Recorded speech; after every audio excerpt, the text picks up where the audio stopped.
All right, Lime Green Nation, it's that time of the every other week, it seems like. It's the Limelight. Now our highest rated show, only because we're not doing the videos anymore.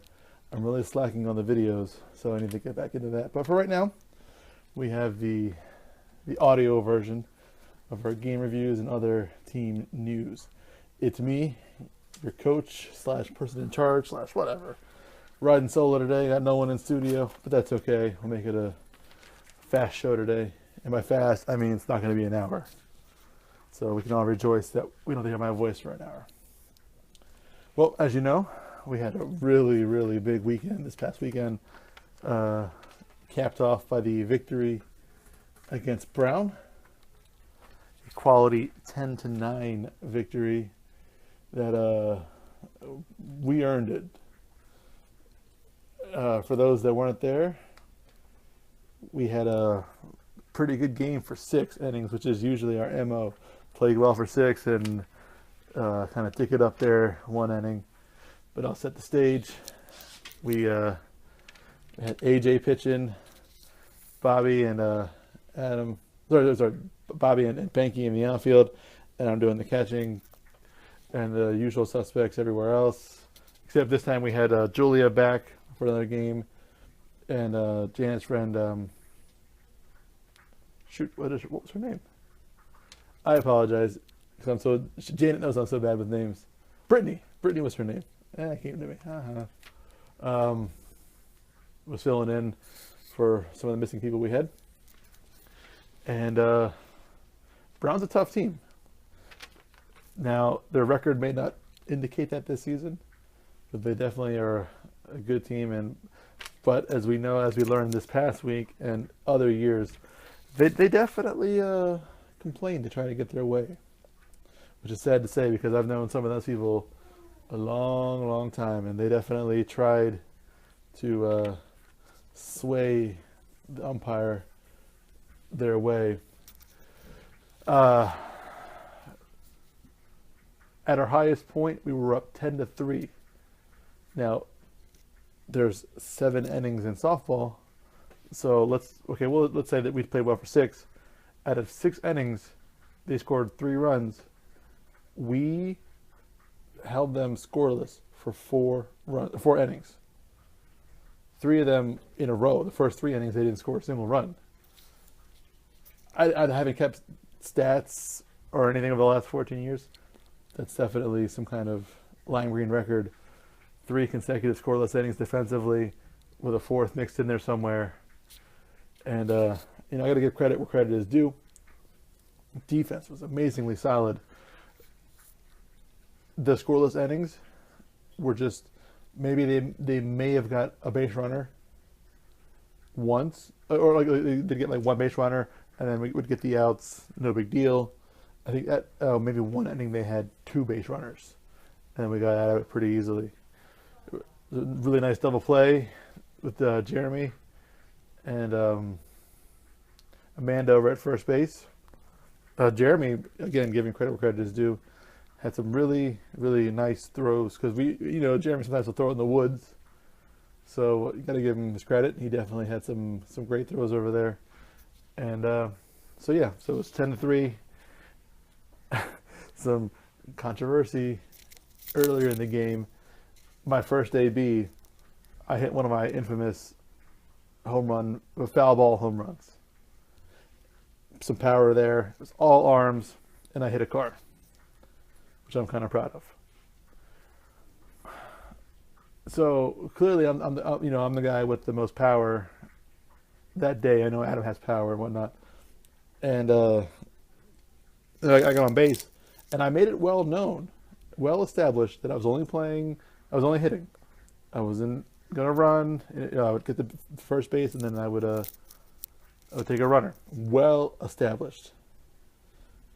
So during my second at bat, all of a sudden, they came up with this thing about how they weren't sure if I was allowed to play or not because I didn't play the field. Really? Really? How many games over the last, let's say, 6 years since we've kind of been a core group, where have I sat on the bench the entire game and only batted because I want you guys to play, get you guys playing time, sacrifice my playing time for you guys, and no one has said a single thing. I couldn't believe it. Like all of a sudden they didn't want me to play because I was the one that was hitting the ball pretty well. Give me a break. And thanks to Adam, we now have our infamous "I ain't no bitch" catchphrase. And I said I wasn't. I said, you know what? I'll play the field. I'll catch this next inning. That way you guys can shut the hell up. So I did that. And nothing came of it. Another one of those scoreless innings. And, it was just senseless. And on a side note, the umpire checked with, I put it on Facebook too, so you guys know this, but the umpire checked with some officials, and they said there's no such rule existed where I had to play in the field in order to bat. So we get to that last inning, and we're up 10-3. You guys saw my Facebook post. You guys know this, but just for those who are listening to this for the first time, 10-3. It's well established. It was 10-3. Umpire came and asked us, "Hey, what's the score?" 10-3. You guys have 10-3. Asking the other team, yes. Okay, let's play the seventh inning. They score 6 runs. Third out is made at third base. Tagged a girl. Out. 10-9. But amazingly, they feel like they've tied this game. Actually, going back to that at bat that scored the 9th run, they were claiming already, "Oh, base hit ties the game," which could have been a factual statement because the tying run was technically on base, but she would need to round the bases to tie the game. So, you can't say, "Well, that's wrong," because it was a factual statement. She just needed to run further to tie the game. So 10-9, and you got the umpire, "Hey, it's a tie game."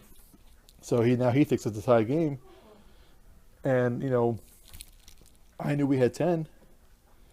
Maybe somewhere along the lines I missed it, and they scored a 10th run. I've known to do that, but I didn't. I know that they had 9 runs, so at least I was pretty set in that. So when they said, "Oh yeah, it's 9-9," no way, buddy. I was talking with Bobby yesterday, and he knows I was pretty fired up still a few days later about this kind of thing. It was not 9-9, and you know it, because we established before the inning that we had 10 runs. If they would have tried to say it was 10-10, I might have let it go. Like, okay, you know what? Maybe I messed up somewhere. Screw it. Adam's coming up, and it'll be an Adam. I wasn't sure who the next girl would have been, and then me. There's a good chance that if Adam gets on base, all I had to do is hit the ball, and hopefully Adam could score that winner. That's all we needed was the 1 run. So I feel pretty good that we could have got that 1 run in to win the game. So I wasn't going to sweat it. But because they tried to say they took away our run in order to tie, and I was still fired up about the I couldn't bat because I wasn't playing thing. The guys who know me know that I'm a pushover, and I'm like, whatever. I'm just here to play. I'm here to have a good time. So it takes a lot to get me going, a lot to get me mad. I was mad, but we were right. They later admitted that they were wrong. No hard feelings, nothing like that. They knew that they had messed up and we had 10, but at the time, I was ready to throw down because I knew we had 10 and they had 9. So that's another win for the good guys, and it's another good team from October to October of last year to October of this year. We've beaten the Royal Blue team, Gold, who played in the finals, Navy, Red, Brown. We've beaten some really good teams. So I'm pretty proud of this season so far. It's not completely over yet. As usual, I recorded some post-game comments with some of the guys after the game. It's only about a minute long, but let's get to that. All right, we just beat Brown 10-9.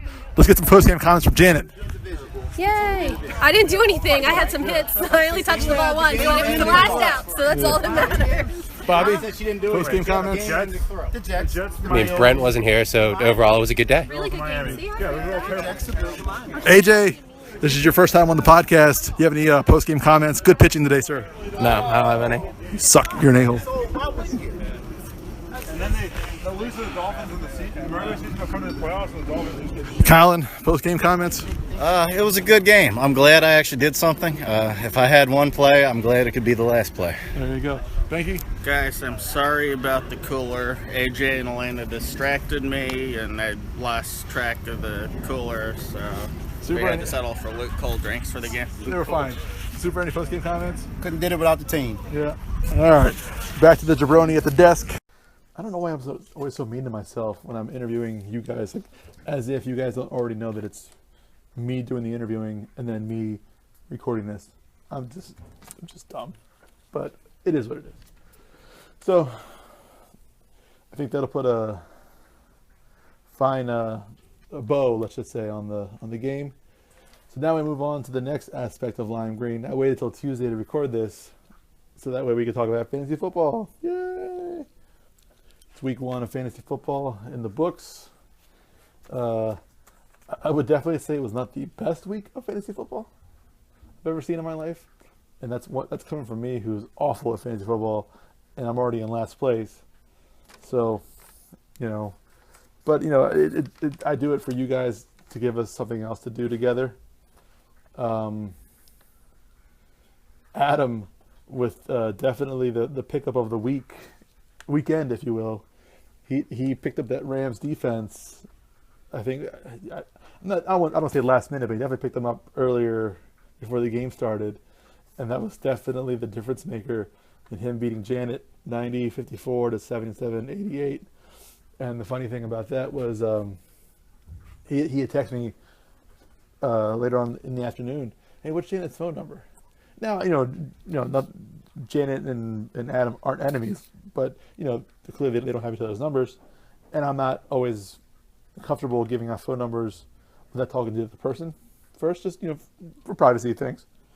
But I was like, "Where's Adam want Janet's phone number for? Let's see where this goes." I didn't even realize that they were playing each other until I talked to Janet later on. So I gave Adam the number, and I was like, I text Janet, "Hey, what Adam want?" And she sent me a screenshot of what he sent her, and it was his score, and he circled really big the Rams defense score, and that made me laugh so hard. That was so savage, Adam. Quality trash talk, and a quality way to pick up the first win of the season. The Brent had that Chiefs running back who blew up in that fourth quarter, easily defeating Colin. Sorry, Colin. 123-18 to 95-70.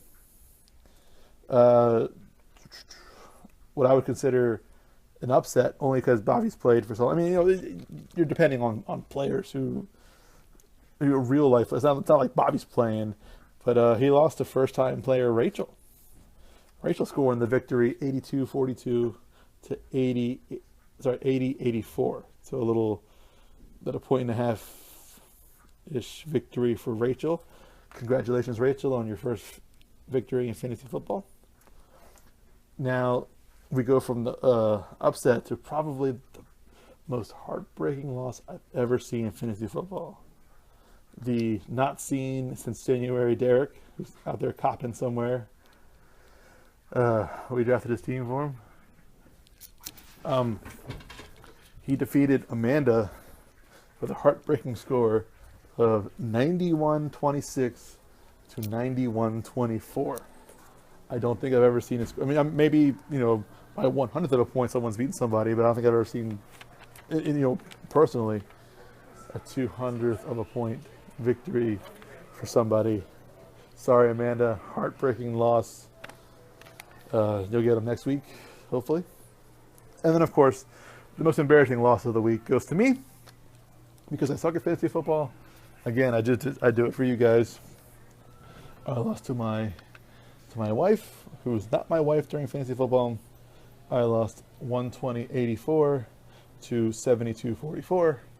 And if any consolation to me, knowing that Amy's top running back and number 1 overall pick, Johnson from the Cardinals, is out 2 to 3 months So suck it. Enjoy your one victory you'll probably have all season now, because you're not winning shit without your running back. So that's this week's fantasy football report. Hopefully I'll do that every week and catch everybody up on who's doing what. I do have the standings, however, but before I finish this segment off, based on points scored, Brent is in first place, because Lord knows there's 5 teams that are 1-0 and 5 teams that are 0-1. Brent in first place, Amy in second, Derek in third, Adam in fourth, Rachel fifth, Colin in sixth, Amanda in seventh, Bobby in eighth, Janet in ninth, and me in my usual place of 10th, last place. That's where I'm projected to be all season. That's probably where I'll be. So it's okay, not a big deal. Again, I do it for you guys. So that's been your fantasy football update. I'm going to take a little pause for the cause, and I'm going to play a message from our sponsor. Bud Light presents Real Men of Genius. Real men of genius. Today we salute you, Mr. Ceremonial First Pitch Thrower Outer. Mr. Ceremonial First Pitch Thrower Outer. Dressed in slacks, button-down shirt, and ball cap, you take to the mound, announcing to everyone in attendance, I am fully prepared to make a complete fool of myself. You're on TV. Over the backstop, halfway to the plate, into the back of the umpire's head. Who knows where your throw will land? It hit me in the groin. Your fastball was clocked at a breathtaking 8.5 miles an hour. That's almost 10. So crack open an ice-cold Bud Light, oh friar of the fireball.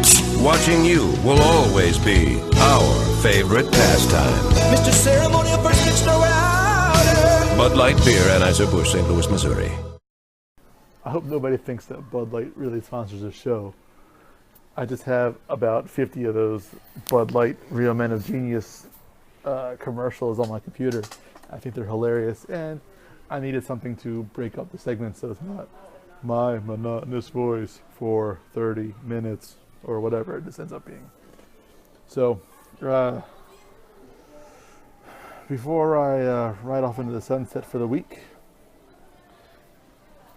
I wanted to bring up that we have a game Friday at 6 on Field 6 in what is supposed to be the regular season finale, because who knows if we'll make up that game against Plaid. So for all intents and purposes, this Friday's game is the season finale before the tournament. And not that the season's over yet, because we still have the tournament in a few weeks, and hopefully we'll do well at that like we did last season. But just in case, the weather's been kind of iffy this past week, and I checked this morning and it was supposed to rain Friday, and so that we couldn't get our game in. Now it's clear, but it's a small chance of rain, so I'm not sure if we're even going to play on Friday.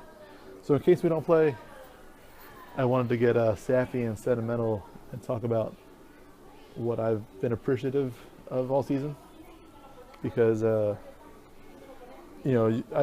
said it a bunch of times that a couple seasons ago I was ready to give up, and then we played last season and it was great. We had a lot of fun and got me back into it, and then we ended up having that phenomenal tournament run, and that got me re-energized for this season. And I've got to say, this has probably been our best season we've ever had, as far as, we've won some games, we've played well, but I think just the group coming together more and more.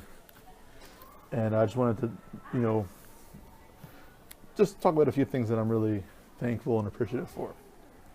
First thing, right off the bat, because I know she listens to this, is I want her to know how much she means to me personally, but also to the team, is Janet. It's no secret that Jen and I are pretty close friends, and I think all of you guys are close friends with me, but I think we all know that Janet is my closest friend, and as you recall last season, she had that gruesome injury with her with her shower broken arm deal that's still up for debate on how that happened. So, even though she came back to play last season, she wasn't really committed. And I kind of wrote her off for the season. I didn't think she was going to come back and play. And I think I just asked her, hey, I need you. Could you fill in for the game? She was, I'll play. I'll play all season. Although she's already said that she's going to retire this season and just fill in next season. Right. She'll play. But I just want her to know how much she means to me personally and for Lime Green. She's been a godsend because she's been every game. I know her and I joke about her perfect attendance, but I know that I can depend on her and rely on her. Not that I can't depend on anybody else. Just that Kathy had that injury and she has children who have birthdays, and Allison has work and other things, vacations, and Amanda has vacations and stuff, and that's great. You guys are allowed to have that stuff, no problem. But I know I can always depend on Janet and count on her, and I just can't tell you how much I appreciate that, and thank you for that, Janet. So along those same lines, that's going to bring everybody else into play here, and I just appreciate and I love every season we get closer. And it's so funny because I remember how mad Janet was, and probably still is, because that's just how they are, at Brent for their collision early in the season. But yet, who was the first person at Brent or at Janet's house for the draft? Brent. And they egg each other on and stuff, but it's just. I mean, maybe it's just me because that's what I want to think and how I want to think of this team. But man, I love how close we are. Jeremy coming up to where I work, the luxurious Lime Green Studios, just chit chatting, and Matt and I are pretty close. We talk often. I talk to Bobby especially every Monday morning, a weekend after our games. I want to hear about his football team. We talk about Lime Green softball. Kathy, she's associated with Bobby from last season, but Bobby wasn't at a few games this season. And man, without him, we got to know Kathy a little better, and she she just got right in there with us. And Kathy's been great. I had dinner with Amanda that one night. It rained, and we just Tim was there too, of course, but it was just great to know Amanda a little better. And Rachel, who we've met for the first time this season, and I just assumed that she was friends with Colin, but she was a Facebook friend or whatever, and it's been good to know her. I text a little bit, help her out there for fantasy football. But I look forward to getting to know her a little bit better if she continues to play. So I'm just really appreciative and grateful for all you guys. I joked that Brent, he posted on Facebook that he left the country and that I was excited for it. But really, I miss Brent. Miss his loud ass mouth around the game. He definitely would have been helpful on Saturday at the game. He would have had my back against them. Saying that was a tie game. So, Colin, very good friend of mine. So, I hope that it's not just like I'm friends with all you guys. I hope that you guys all feel close and connected, because that's always been my goal and what I have achieved for this team. Like, I want it to feel like a family. That's why we had the fantasy football. That's why we go out to dinner together. Oh man, I didn't even bring up Allison. Sorry, Allison. Or maybe I did. Sorry.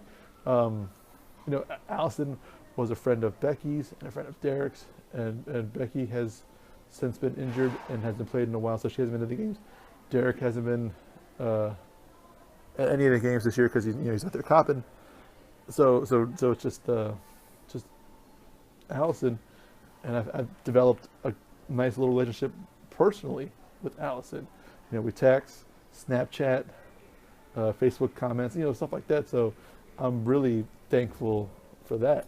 Allison's a great person, so I'm glad that we've all hopefully become a little closer, and I love it. I mean, you guys are like my second family, and that's what I've strived for. I'm also thankful that Lime Green isn't a joke anymore. For years, and I will go to these meetings and I will joke on myself. I have a self-deprecating humor, and look forward to you guys beating me all year long and stuff like that. But Lime Green's not a joke anymore. I get text messages and emails from other coaches, or I talk to the umpires or whatever after the game, and they all recognize that we're definitely on the uptrend. I don't know what the phrase I'm looking for is, but we're definitely people know who Lime Green is, and it's not like we have random players every week. It's the same group of people playing every week, and I love that people recognize us. You know who plays for Lime Green. You know that Bobby's Lime Green. You know that Brent's Lime Green. You know that Kevin's, of course, is Lime Green. But everybody at the park knows it, and I love that we're not a joke anymore. And we're, I mean, we were one game away from the finals last year for being in the ship, and people were like, oh, I look forward to Lime Green being in the finals. That's great. I'd love to play in the championship, but it's just good to know that no one thinks of Lime Green as a joke anymore. And I may joke about it in a self-deprecating manner because of me, but I know that we're a good team, and I know that Lime Green is not a joke too.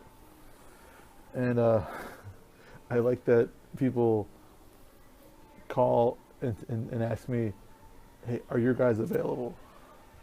It goes along those same lines of not being a joke anymore. I'm not asking for players anymore. People ask me if you guys are available, and usually we're not, because we play, or we schedule ourselves for the one game at a time kind of thing. But it's just nice to know that people are looking at me and at us and saying, hey, maybe we can get some Lime Green players to fill in for us, because we could surely use their help. So that just goes along with the not being a joke. It's been a phenomenal season. I'm not ready for it to be over yet. I know, it has to come to an end soon. But, where we were 2 years ago, where I was 2 years ago mentally, to where I am now with this team, I look forward to season 15 next year, season 16, all these years later, and I thank you guys for it. So I think on that note, this is a good place to end it. Hopefully I didn't bore you to death with my sentimentality, because Lord knows I am a sentimental guy. Again, game Friday, field 6. I know it sucks, but then again, the tournament's usually on field 6 too, so hopefully it'll just get us ready for the tournament. I hope to see everybody there. It's our last game of the season. Maybe we could no, because Brent won't be there. We need a damn team picture that has everybody in it, not just 9 people, 10 people. So we'll work on that. So for me and for nobody else, since no one else is on the show this week, well, I guess the guys who commented in the post-game comments. Oh, there's something. Sorry, one more thing I'm grateful for. I am grateful that Tim was able to come back for a week and play, because Tim, is a longtime friend, one of my best friends of all time, and I was just happy to have him back for a week, and we had a good game. And I was happy that AJ got to play this past week, because I was missing AJ. And during our fantasy football draft, he even texted me that he was at the airport in Baltimore because he was flying back from Jacksonville. And man, I was really missing him. And then sure enough, he was saying exactly the same week. He said, "Hey man, I'm coming down. Hey, can you play?" Yeah. So I'm very thankful that my brothers, if you will, brothers from other mothers, although AJ is my brother-in-law, but I never used the in-law part. AJ's a brother. Good brothers. I'm happy that they were able to play. So that'll wrap this puppy up for me. This has been the Limelight. Have a good weekend, guys.